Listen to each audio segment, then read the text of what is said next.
તો જય હિન્દ ને જય માતાજી મિત્રો, હું છું વિજય, આપ જોઉં છું વિજય 507 મિની બ્લોગ ચેનલમાં તમારું સ્વાગત છે. ને આપણે એક આ નવી ચેનલ બનાવી છે. આપણે એમાં બ્લોગ વિડીયોઝ બનાવવા છે, કારણ કે બધા વ્યક્તિ એમ કહે છે કે જે વ્યક્તિના પહેલો વિડીયો હોય ને એ તો વાયરલ જાય વિડીયો.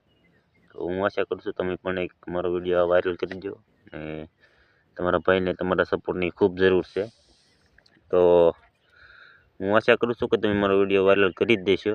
ને આપણે ઘણું બધું આપણે સપનું છે કે આપણે યુટ્યુબર બનવાનું. તો આશા કરજો. અને હું ભાવનગર જિલ્લાનો નાનકડા એવા ગામ ભંડારીયાનો રહેવાસી વિજય, અને બ્લોગિંગ બનાવી છે, એટલે આપણે તમારા ભાઈને તમારા સપોર્ટની ખૂબ જરૂર છે. અને હું આશા કરું છું તમે મને કરી દેશો વાયરલ મારો વિડીયો. અને ફરી પાછા આપણે નવા વિડીયોમાં. ત્યાં સુધી બાય બાય. પછી